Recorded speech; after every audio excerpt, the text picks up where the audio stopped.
The committee chamber was electric even before the hearing began. Reporters lined the back walls, microphones hovered over notepads, and camera lights bathed the long mahogany table where the representatives would soon sit.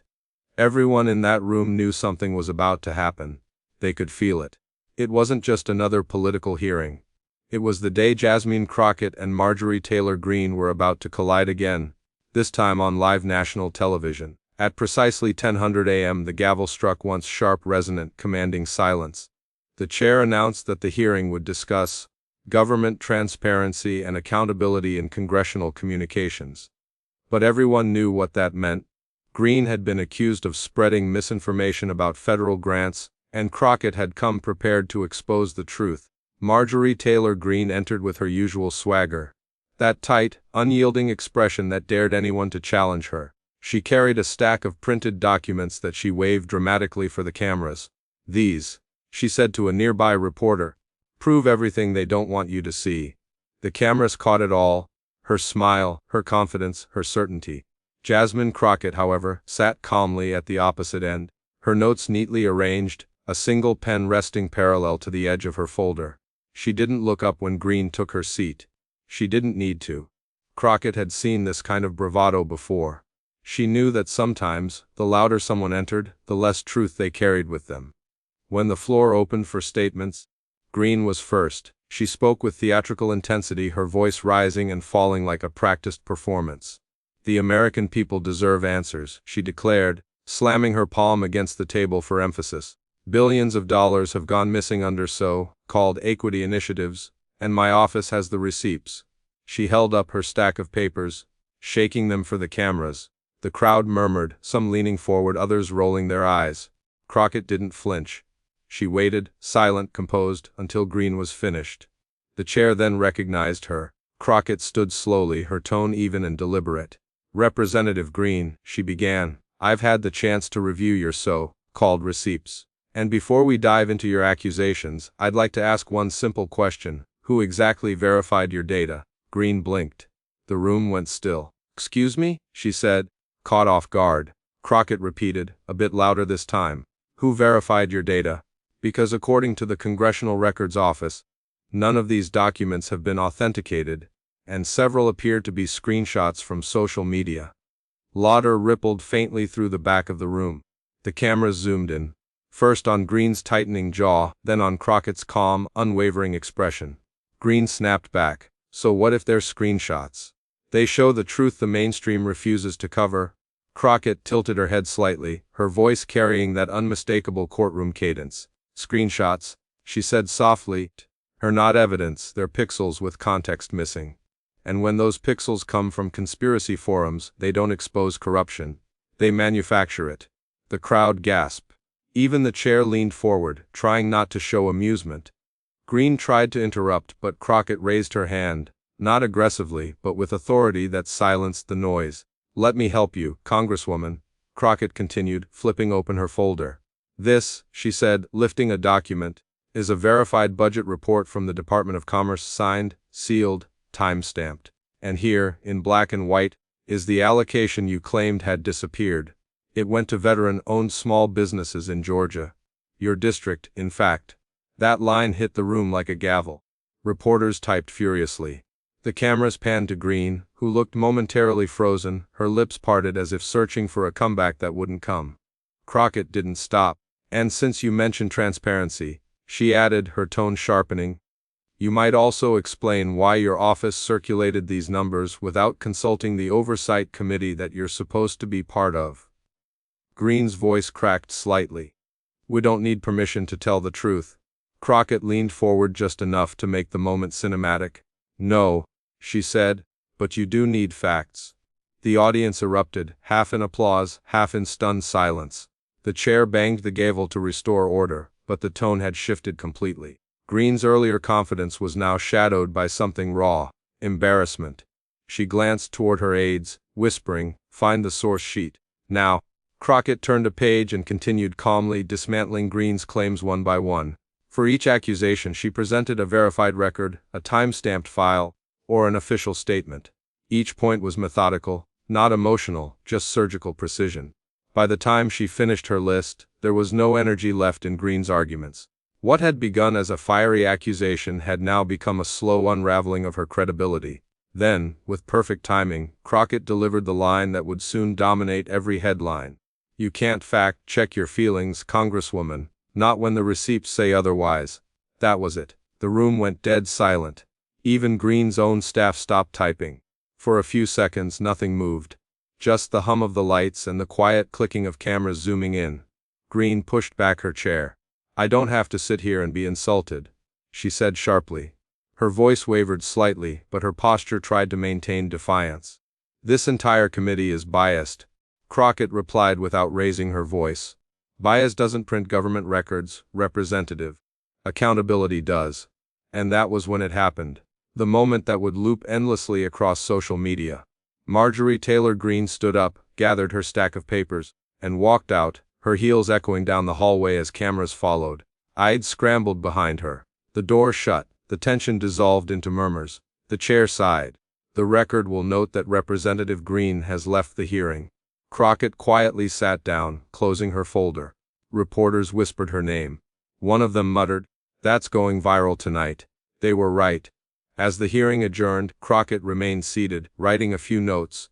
Calm, unbothered, professional. She wasn't celebrating. She was documenting. Because for her, this wasn't about a viral clip, it was about restoring truth in a space that had long forgotten how to recognize it. By the evening, the clip had indeed gone viral. Crockett fact-checks Greene live, walks out mid-hearing, trended across every major platform. Headlines described it as masterclass in composure, a factual takedown, a political mic drop done with elegance. But behind that moment was something deeper. The sense that Crockett had just drawn a line in political history, one where facts would not bend to spectacle, and truth, no matter how quietly spoken, could still make someone walk away. And as the news anchors replayed the exchange that night, one phrase echoed again and again: "You can't fact-check your feelings." The fallout from the second hearing was louder than anyone had predicted. Within hours, cable networks divided the nation into two narratives. On one side, conservative pundits rallied to defend Greene, calling her a truth-teller silenced by bureaucracy. On the other, mainstream analysts praised Crockett's composure and mastery of verified data, calling her the new face of factual politics. But it wasn't just television. Online, the story evolved into something bigger, a war of perception. Clips of Crockett's precise dismantling spread like wildfire. Every time she calmly produced a verified record, social media exploded with applause. TikTok remixes appeared within hours. Memes captioned her words. "Doing your own research isn't the same as doing it right." In bold letters across split screens of Crockett steady and Greene flustered. Fun fact check queen trended globally, yet beneath the laughter and virality DC was in crisis mode. Greene's communications team scrambled to regain control. In a closed-door meeting at her office, her chief of staff laid out the problem bluntly. "Congresswoman, every outlet's running with the same angle, that you misused data twice. We have to shift the story now." Greene stood by the window, jaw tight, eyes fixed on the Capitol dome in the distance. "So what do you suggest? That I apologize to her?" "Never, Mom," the aide said carefully. "But maybe we go on offense. Say the Democrats coordinated this. Say Crockett was prepped with internal documents." Greene turned slowly, a spark in her eyes. "So you want me to imply she had help?" "Yes," the aide replied. "Make it about manipulation, not the data." That evening, Greene appeared on a prime-time talk show. The host, Friendly Territory, smiled as she joined via satellite. "Congresswoman Greene," he began, "the left is celebrating your so-called fact-check. What's your response?" Greene leaned forward. "My response is simple. This was a setup. They handed Representative Crockett internal documents that weren't supposed to be released yet. That's how she blindsided me. It's all part of a coordinated smear." The host nodded sympathetically. "And you think there's evidence of that?" "I don't think," Greene said sharply. "I know." The clip aired, and by morning, it backfired spectacularly. The Oversight Committee issued an immediate statement denying Greene's claim, confirming that all records presented by Crockett were already part of the public database weeks before the hearing. Fact-checkers published side-by-side timestamps proving Crockett hadn't used any confidential data at all. That same morning, Crockett appeared briefly outside the Capitol, responding to reporters with her usual calm tone. "If transparency is the topic," she said, "then perhaps we should all agree to read the same public files before questioning them." It wasn't a jab. It was surgical understatement. And it landed harder than any insult could. Within minutes, her quote was trending again. Political commentators began describing her as the calm storm, someone who could disarm fury with fact. Even conservative-leaning outlets, cautious not to alienate their base, admitted she'd handled the controversy with grace. But Greene's frustration deepened. In private, she felt betrayed, not just by the media, but by her own party's silence. Some Republican colleagues began avoiding interviews about the incident altogether. One staffer leaked that several had warned her privately, "You're making it worse every time you speak." Still, Greene couldn't let go. "I'm not the villain here," she muttered one evening to her advisors. "They're twisting my passion into recklessness. I'll prove them wrong." Meanwhile, Crockett's staff received an unexpected flood of messages. Veterans thanking her for clarifying the grant programs, small business owners expressing appreciation, even neutral citizens writing, "You made facts cool again." Crockett read some of them late one night in her office. The building was quiet, the city outside humming with distant traffic. She smiled faintly, not out of pride but resolve. "If facts can trend," she said softly, "maybe there's still hope for the truth." Her legislative aide, sitting across the desk, chuckled. "You've become a viral civics lesson." Crockett replied with a small laugh, "Then let's make it last." The next week brought new storms. Greene's allies began circulating edited clips, cutting out key portions of the hearing to make it look like Crockett interrupted or manipulated the conversation. Hashtags flip, Point Green excellence trended briefly, backed by coordinated accounts. But the public wasn't fooled. Full recordings circulated within hours, restoring context. Once again, the truth outpaced distortion. Still, the chaos created noise, and in politics, noise can be powerful. Greene leaned into it. She launched a new campaign called Truth Unfiltered, hosting live streams where she accused government officials of hiding information. She framed herself as the underdog. Her followers amplified the message even as mainstream outlets debunked each new claim. And while the storm raged, Crockett stayed silent. No tweets, no TV spots. Just work, committee sessions, hearings, constituent meetings. Her silence became its own statement. Commentators began calling it the Crockett strategy. One pundit explained it best on a Sunday show: "She doesn't chase the narrative. She lets it run out of breath." By midweek, the numbers told the story. Crockett's approval ratings soared in national polls. Greene's dipped sharply among independents. Even party insiders began whispering that Crockett's calm might redefine how Democrats handled aggressive confrontation in public spaces. The media frenzy peaked when an editorial titled, "One Facts Outlast Fury," ran in multiple outlets. It praised Crockett's restraint as a lesson in modern leadership. In an age where volume often drowns truth, it read, Crockett reminded the nation that facts whispered calmly can silence storms. That line became another quote on posters, memes, and reaction videos. But for Greene, the tension reached breaking point. Late one evening, her aide found her in her office surrounded by documents, cross-checking notes that no longer aligned. "They're lying," she murmured, flipping through pages. "They have to be lying." The aide hesitated. "Congresswoman, maybe it's time to step back." Greene slammed her hand on the desk. "No, you don't get it. This is about me proving I'm not wrong." She paused, her voice trembling with a mix of anger and exhaustion.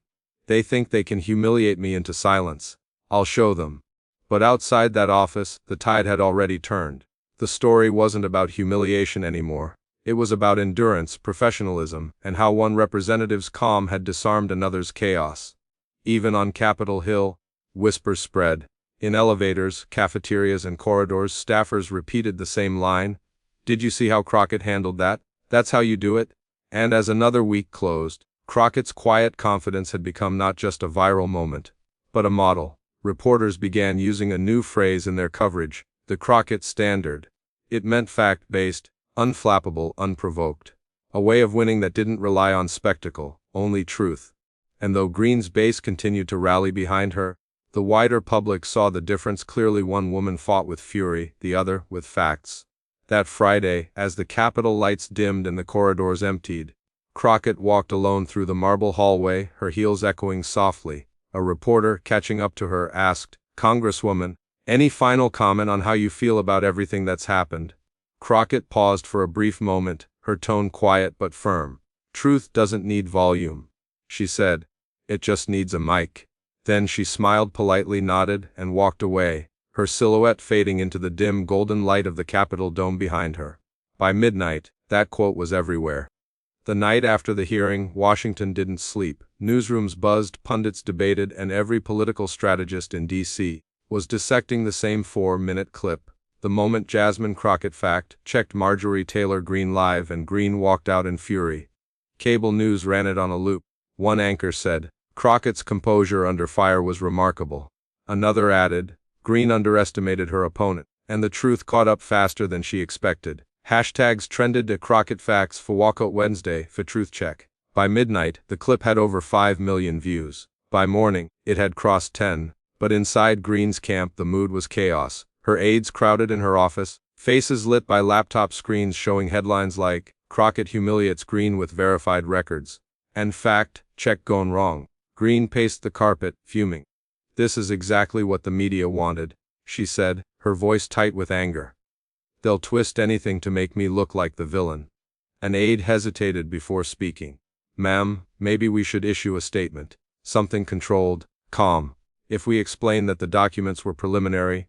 "Preliminary?" Greene snapped, turning sharply. "They were proof. The problem is they don't want to see it." She threw one of the printed pages onto her desk. "That woman made me look unprepared, and I don't forget that." Meanwhile, in another corner of D.C., Jasmine Crockett's office was calm. No celebration, no grand press statement, just quiet confidence. Her team had received dozens of interview requests, but she'd declined most. Instead, she told her communications director, "Let the clip speak for itself. Truth doesn't need amplification when it's already echoing." Her words would later be quoted in multiple op-eds. The next day, the story had evolved into 2 parallel narratives. Greene's allies claimed she had been ambushed by bureaucracy, while Crockett's supporters hailed her as the new voice of reason in a sea of noise. Even neutral analysts admitted that Crockett's tone, deliberate, composed, forensic, had reshaped the moment into something larger than politics. It had become a statement about how facts could still pierce through chaos. At 9:00 a.m., Greene requested airtime on a conservative morning show. She appeared composed, hair tightly styled, papers neatly stacked in front of her. The host, eager for ratings, wasted no time. "Congresswoman Greene," he began, "you've been trending for 24 hours. People are saying you walked out because you couldn't defend your data.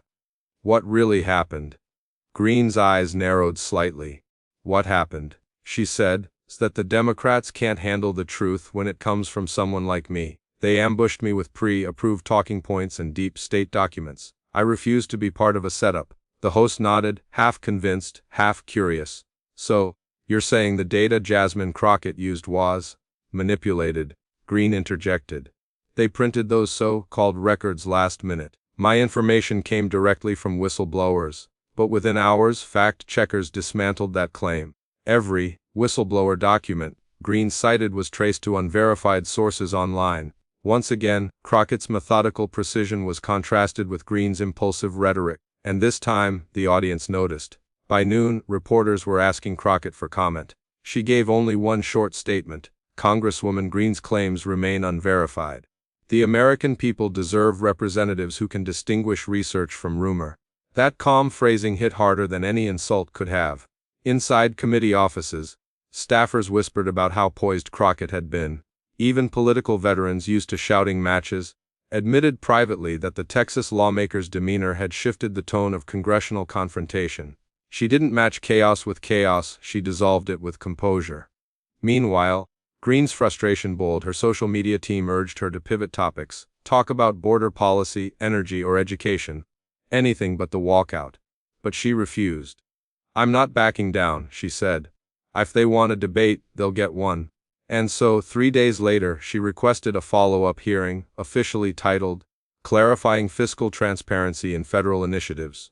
But everyone knew what it really was, a rematch. The announcement lit up the internet. "Round 2 Crockett vs. Greene," read one trending headline. Another called it, "the rematch no one expected so soon." Networks prepared coverage. Commentators speculated whether Greene would redeem herself or dig deeper into controversy. But Crockett's response was measured as always. When asked if she'd attend, she said simply, "If there's a hearing, I'll be there. Facts don't fear repetition." That line alone went viral again. The following week, the chamber was packed, standing room only. The same cameras, the same mahogany table, but the air was heavier this time. Everyone knew Greene wanted to reclaim the narrative. Everyone also knew Crockett wasn't about to let misinformation slide. As the gavel struck, the chair opened the floor for statements. Greene went first again. She began softly this time, trying to appear more measured. "I want to correct the record," she said, holding a new binder. "The data I shared last week came from sources outside standard channels because traditional bureaucrats won't expose corruption. However," she paused dramatically, "I now have supplemental proof that validates my concerns." Crockett sat motionless, listening carefully. Her pen didn't move, she didn't interrupt, she waited, the way only someone confident in the truth could. Greene continued, "According to this new set of files, taxpayer money has been funneled through grant programs under ambiguous project titles. The oversight is minimal, and yet, we're told everything's above board. That's government waste at its worst." She sounded sharper now, rehearsed. But the problem was, once again, her sources. When the chair recognized Crockett, she stood slowly, her calm presence contrasting Greene's intensity. "Congresswoman Greene," she began, "you've now presented your second batch of documents. Before we proceed, can you confirm whether these have been verified by any nonpartisan body?" Greene hesitated. "They were reviewed by my team." Crockett nodded. "Your team. So, not the Congressional Budget Office, not the Government Accountability Office, not even committee analysts. Just your team." Greene's lips tightened. "We did our own research." Crockett's voice softened, but her words carried weight. "Doing your own research," she said, "isn't a substitute for doing it right." The crowd reacted audibly. Reporters typed faster. One whispered, "She did it again." Then Crockett took out her own folder, thicker this time. "Since the Congresswoman insists on transparency," she said, "let's be transparent. Here's the official CBO record on those same grants, dated, cross-checked, and certified. It shows that the money didn't vanish, it funded job training for veterans. The same program you voted for in last year's budget." "Representative Greene," gasps filled the chamber. Greene's face went still. Crockett continued, her tone almost sympathetic.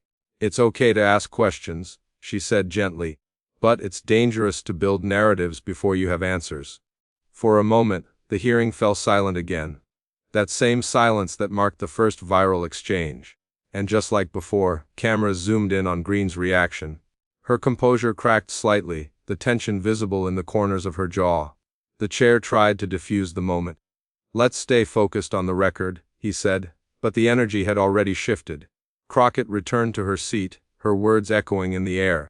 She didn't need to win with volume. She'd already won with verification. Greene shuffled her papers, visibly unsettled. For a few seconds, she tried to respond, but her voice faltered. Finally, she leaned back, muttering, "You can twist it all you want, but people know the truth." Crockett didn't respond. She didn't need to. The truth was already on the table, signed, dated, and sealed in the record. And just like that, round two ended, not with a shout, but with a silence that said everything. By the end of that day, journalists didn't call it a rematch. They called it a reckoning. A month had passed since the hearings that shook Capitol Hill, and yet, the echoes of that single phrase, "You can't fact-check your feelings," still lingered across the airwaves. What began as a fiery confrontation had evolved into a cultural pulse point. Late-night hosts quoted it, podcasts dissected it, and classrooms even used it as a case study in political communication. It wasn't just a viral moment anymore. It was a lesson in composure. Inside her D.C. office, Jasmine Crockett remained as calm as ever. The sun filtered through the blinds, catching the edges of case files neatly arranged across her desk. She wasn't basking in her newfound fame. If anything, she was slightly uncomfortable with it. Her legislative aide entered, tablet in hand. "You've been named in the Hill's annual Power 50 list," he said with a grin. "And there's talk you might be invited to keynote next year's leadership summit." Crockett looked up briefly, almost amused. Because I read a few records aloud." The aide chuckled. "Because you did it while the whole world was watching." She smiled faintly. "Then let's make sure they keep watching for the right reasons." That was her focus now, redirecting attention from the spectacle back to the substance. She began drafting proposals on data transparency, truth verification in public communications, and digital accountability. If the nation wanted facts, she was going to make sure they got them. Meanwhile, on the other side of the Capitol, Marjorie Taylor Greene's office felt colder. The laughter that once echoed after every fiery press statement was gone. The staff spoke quietly now, cautious not to provoke the simmering tension that hung in the air. Greene sat at her desk, watching an online replay of the hearing for what might have been the 20th time. She didn't fast forward or mute the parts where she faltered. She studied them, almost obsessively, her expression a mix of defiance and disbelief. How did it turn so fast? She whispered to herself. Her communications director hesitated before answering. People connected with the calm ma'am. Crockett didn't attack, she explained. That made it stick. Greene looked away, her frustration tightening into something heavier. A realization that anger had limits. The louder she spoke, the more attention she got, but the less control she had over what people heard. She set the tablet down, her voice quieter than usual. Maybe people don't want to be shouted at anymore. Her aide nodded gently. Maybe they want to be convinced. For the first time, Greene didn't respond. Outside the walls of Congress, the debate had shifted from personalities to principles. Journalists began writing op-eds about the Crockett method, a new political philosophy centered on verification over volume. Universities invited her to speak about fact-based discourse. Clips from the hearings were now used in media training workshops, how to de-escalate in public debate. Her poise had become a blueprint. In an interview with a national outlet, Crockett summarized it simply. "You can't control what people shout," she said. "You can only control how you answer." That line, quiet, almost offhand, resonated across the spectrum. Even critics grudgingly admired her discipline. One columnist wrote, "Crockett didn't just win an argument, she restored a lost art, making truth sound powerful again." But Washington, as always, never stays still. A new committee cycle was approaching, and rumors swirled that Greene wanted another chance, one final debate to reclaim her ground. Her allies warned against it, but she insisted. "This time," she told them, "I'll come armed with facts too." And so, in early spring, the two women met again, not as rivals but as reflections of what politics had become. The hearing was smaller this time, fewer cameras, quieter energy. The frenzy had faded, replaced with something more solemn, respect, maybe, or the weight of lessons learned. Greene spoke first. Her tone was noticeably restrained. "Over the last few months," she said, "I've reflected on the importance of precision. And though I may disagree with my colleague on policy, I do agree that facts matter, especially in this chamber." The room fell silent. No one expected that. Crockett listened, then nodded slightly. When it was her turn, she responded without triumph or condescension. "We may stand on different sides of ideology," she said, "but we share a responsibility to truth. And the truth doesn't need sides, it just needs honesty." It was not the fiery clash people had anticipated. It was something better. A moment of civility. For once, the two adversaries weren't dueling, they were demonstrating. When the hearing adjourned, Crockett extended her hand. Greene hesitated, then shook it. Flashbulbs went off. The image captured that day, two women once locked in viral opposition, now shaking hands, became the most shared political photograph of the season. Commentators called it the Capitol handshake. Weeks later, as Crockett returned to her district, she was greeted not with applause but with gratitude. Constituents approached her in town halls, thanking her for keeping it together when others lost it. She never exaggerated her role. "I just read the facts," she'd say with a smile. But deep down, she knew that something had shifted, not just for her, but for what politics could be. One evening, sitting in her Texas office, she looked out at the fading sun. Her aide entered quietly. "The networks want to do a documentary on the hearings," he said. Crockett chuckled softly. "Let them. Just make sure they spell truth right." The aide laughed, but Crockett's tone was thoughtful. "This wasn't about winning," she said. "It was about reminding people what we're supposed to stand for." Outside, the city lights flickered on, each one a reminder of the millions of eyes that had watched, judged, and learned. In Washington, Greene faced her own crossroads. Her approval numbers had partially recovered, but something inside her had changed. She spoke more cautiously now, her tone less combative, her interviews more measured.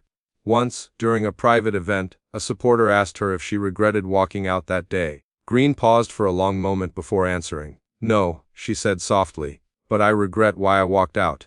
The supporter frowned. "Why?" Greene looked down. "Because I left before I listened."